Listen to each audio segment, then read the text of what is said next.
I never thought my life would end or begin on the outer rim of a dying star. But then again, I never expected her to know my name. When the alarm screamed through the ship's hull, I was already on my third cup of synthetic coffee and halfway through recalibrating the gravitic coils. The Starlance wasn't a glamorous ship, just an old hauler that limped between mining colonies. I was a systems tech. Low rank, lower pay. The kind of person who disappears in a crew manifest and no one notices. Then came the broadcast that froze every living soul in the sector. Attention all vessels. This is the Dominion Enforcement Authority.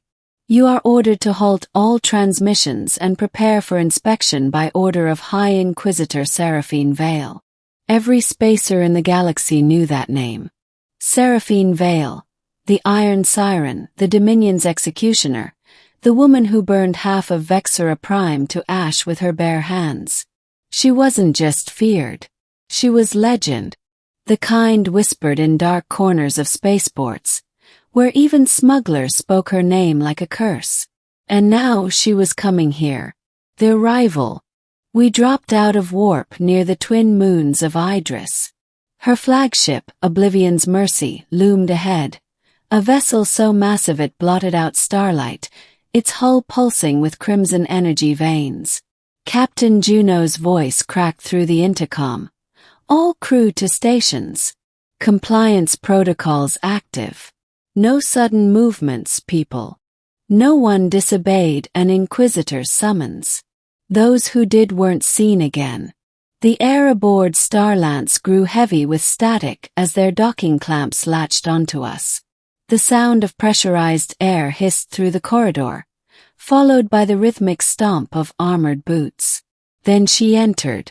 Seraphine Vale.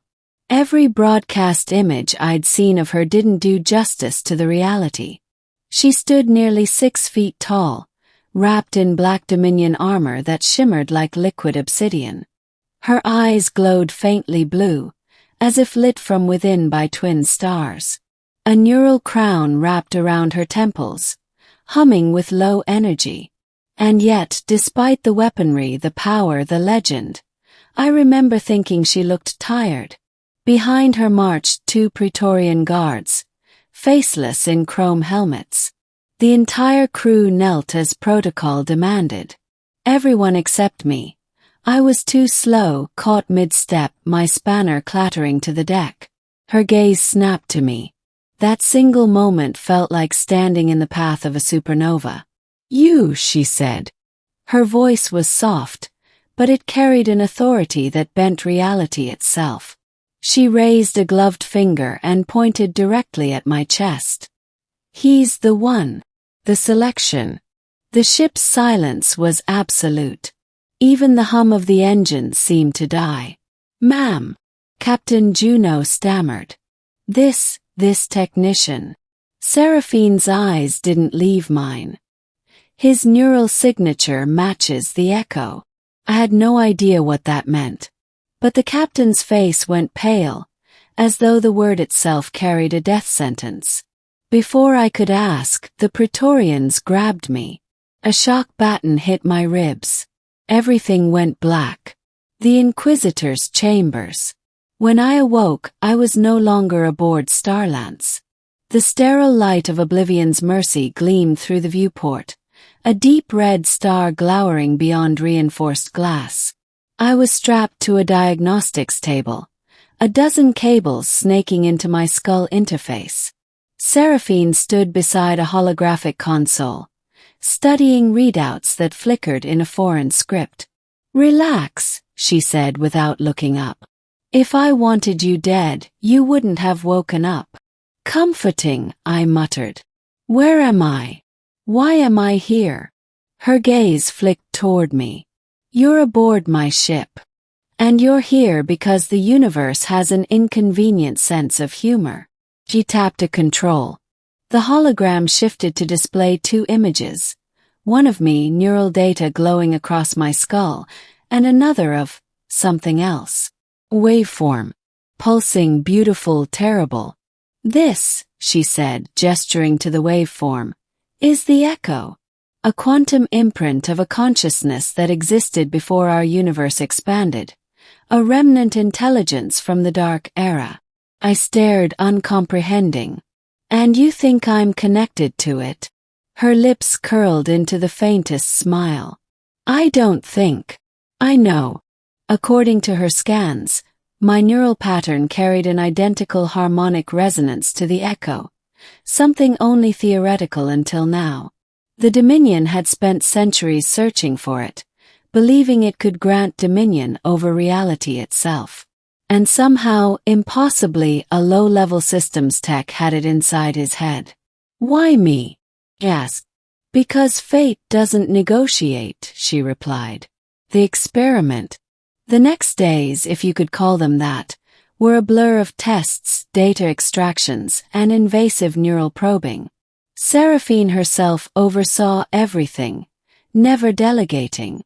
She seemed driven not by cruelty, but by obsession. At first I hated her, this tyrant who dissected me like an artifact. But as the hours stretched into days, I noticed cracks in her armor, sleepless eyes, moments where her voice faltered mid-command. On the fifth day, during one of the sessions, I asked quietly, "Why does the Dominion want the echo so badly?" Her hands froze over the console. "Because the Dominion is dying," she said. "Our hyperlanes are collapsing. The fabric of space-time itself is decaying. The echo might be the key to restoring order, or remaking existence entirely.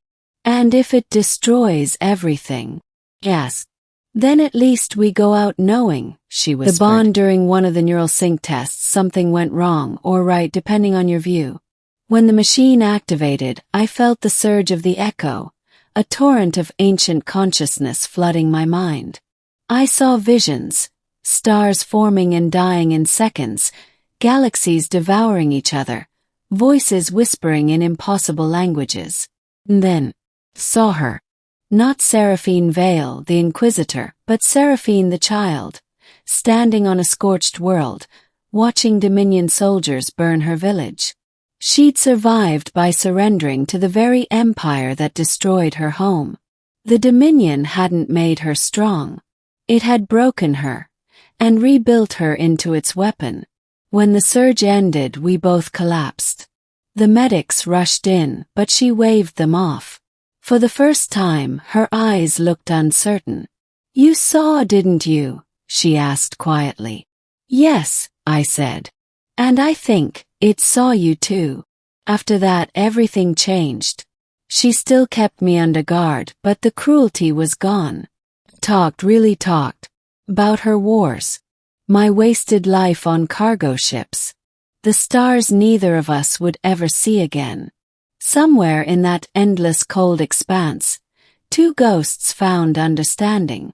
The uprising news came that the outer colonies had rebelled. The Dominion was fracturing faster than anyone predicted. Seraphine was ordered to return to Core Command and deliver the echo, meaning me. But she hesitated. One night, she came to my cell without armor, wearing only a plain flight suit. "I've made my decision," she said. "We're not going to Core Command." "What are you talking about?" She leaned closer. "The Dominion doesn't want to save reality. They want to rewrite it, erase everything that doesn't serve their design. The echo isn't power. It's creation. You're the key, and they'll tear the universe apart to use you." I stared at her, heart pounding.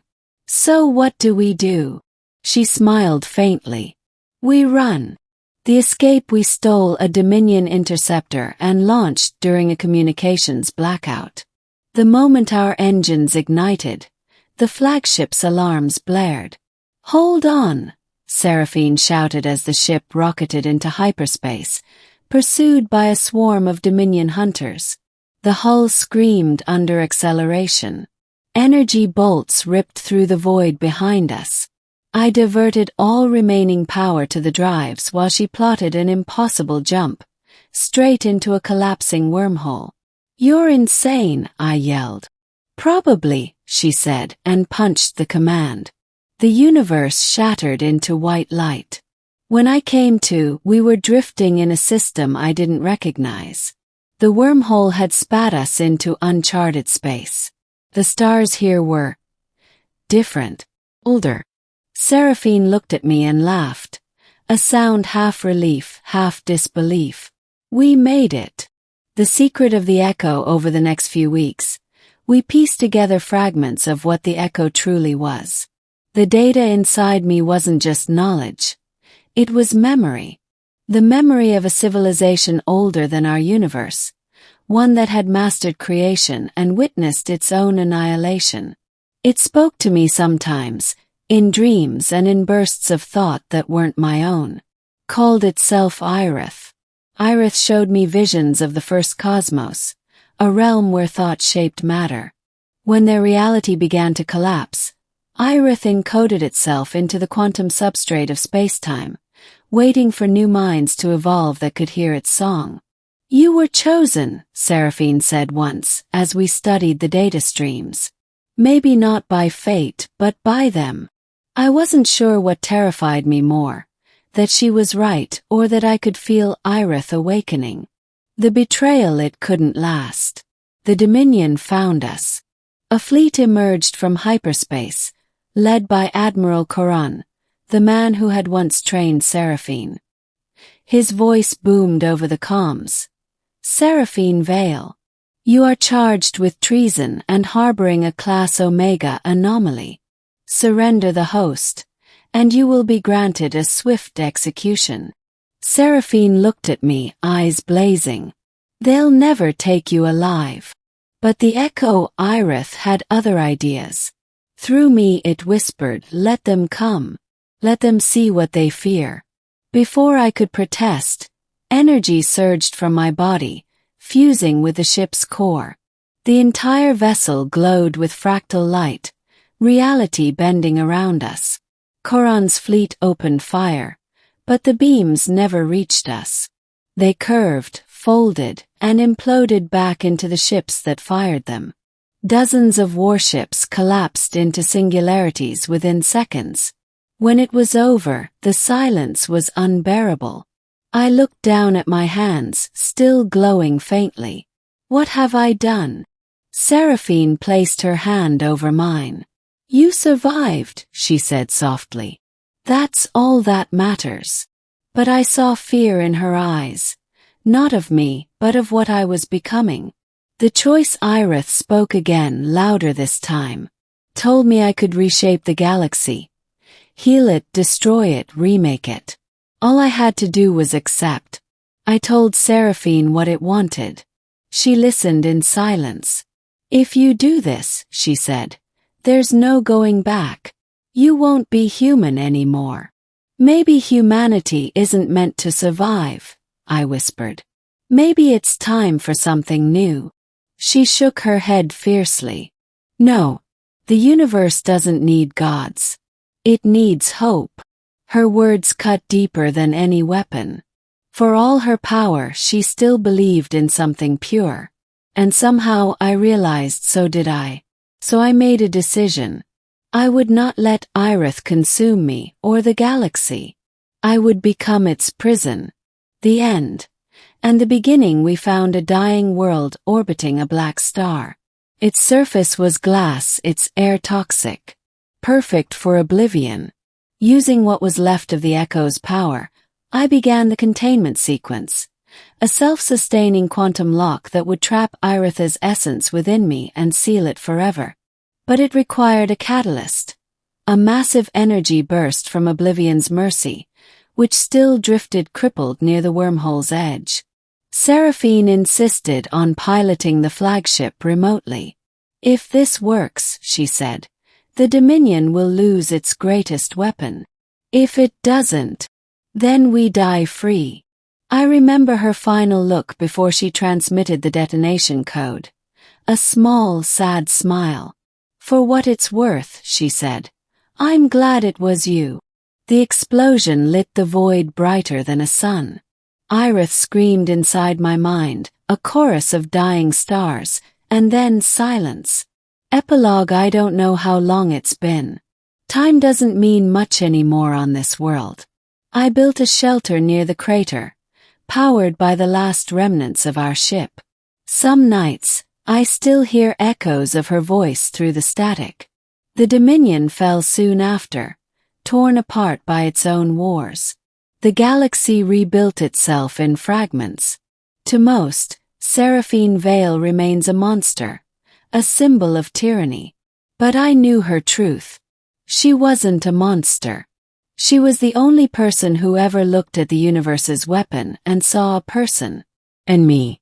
I'm still here, holding the echo inside, making sure it never wakes again. Sometimes when the wind howls through the ruins, I can almost hear her laugh. Maybe that's enough. Because once, the most feared woman in the galaxy pointed at me and said, "He's the one." And for better or worse, she was right.